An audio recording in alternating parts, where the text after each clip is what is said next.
നമ്മൾ ഇന്ന് മാത്സിൻ്റെ study tip part 1 post ചെയ്തിട്ടുണ്ടായിരുന്നു. സോ നമ്മളിപ്പം പാർട്ട് 2 ആണ് പോസ്റ്റ് ചെയ്യുന്നത്.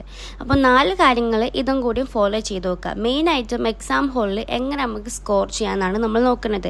ഈസി ക്വസ്റ്റ്യൻസ് നമ്മളിപ്പോൾ കയറുന്ന സമയത്ത് നമുക്ക് 15 മിനിറ്റാണ് കൂൾ ഓഫ് ടൈം ഉണ്ടാവുക. ആ കൂൾ ഓഫ് ടൈമിൽ എനിക്ക് ഒന്നും അറിയില്ലല്ലോ ക്വസ്റ്റ്യൻ വായിക്കുന്ന സമയത്ത് നമ്മൾ പെട്ടെന്ന് തന്നെ നമ്മുടെ മൈൻഡ് പോയി പോകുന്ന ഒരു സംഭവമാണ്. സോ ഫസ്റ്റ് ഓഫ് ഓൾ നിങ്ങൾ ചെയ്യേണ്ട കാര്യം വെച്ച് കഴിഞ്ഞാൽ ഈസി ക്വസ്റ്റ്യൻസ്, നിങ്ങൾക്ക് അറിയാവുന്ന ക്വസ്റ്റ്യൻസ് നിങ്ങളൊരു സർക്കിളോ അല്ലെങ്കിൽ ഒരു ഡോട്ട് പോലെയോ ആക്കി വെക്കുക. കാരണം നിങ്ങൾക്ക് പെട്ടെന്ന് തന്നെ ഒരു ഹറി ബറി ഫീൽ ആവാണ്ടിരിക്കാൻ വേണ്ടിയിട്ടാണ്. രണ്ടാമത്തെ എന്താ ചെയ്യേണ്ടതെന്ന് വെച്ച് കഴിഞ്ഞാൽ സ്റ്റെപ്സുകൾ നിങ്ങൾ ക്ലിയർ ആയിട്ട് എഴുതുക. അതായത് ഇപ്പോൾ നമുക്ക് ഓരോ ഇക്വേഷൻസ് ഉണ്ടാവും. ഇപ്പോൾ നമ്മളെ ആൻസർ ഫൈനൽ ആൻസർ റോങ് ആണെങ്കിൽ പോലും നമുക്ക് എന്താക്കാൻ പറ്റും, ആ ഒരു സ്റ്റെപ്സിന് നമുക്ക് എന്ത് ചെയ്യുന്നു, മാർക്ക് കിട്ടും. മൂന്നാമത്തെ കാര്യം എന്ന് പറഞ്ഞു കഴിഞ്ഞാൽ ഫോർമുല എഴുതാതെ ആൻസർ എഴുതി പോവരുത്. അതായത് അത് ഞാൻ പറഞ്ഞ പോലെ തന്നെ ആൻസറുകൾ തെറ്റാണെങ്കിൽ പോലും നമുക്ക് ഫോർമുലാസ് എഴുതി കഴിഞ്ഞാൽ നമുക്ക് അതിൻ്റെതായ മാർക്ക് കിട്ടും.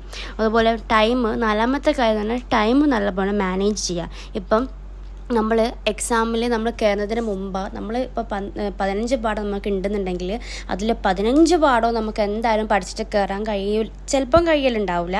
അപ്പോൾ നമ്മൾ പഠിച്ചിട്ടുള്ളതാണ് നമുക്ക് 100% ഷുവർ ആണെന്നുണ്ടെന്നുണ്ടെങ്കിൽ അറിയാത്ത പാഠങ്ങളും ഇപ്പം നമ്മൾ പഠിക്കാത്ത പാഠങ്ങൾ ഉണ്ടെന്നുണ്ടെങ്കിൽ അതിലേക്ക് പോകണ്ട. പഠിച്ച പാഠങ്ങൾ 10 ആണെങ്കിൽ പോലും അത് മര്യാദയ്ക്ക് റിവൈസ് ചെയ്തിട്ട് നല്ല പോലെ നമ്മൾ എഴുതാൻ വേണ്ടിയിട്ട് ശ്രദ്ധിക്കുക.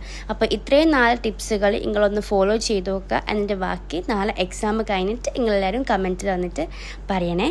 ബൈ.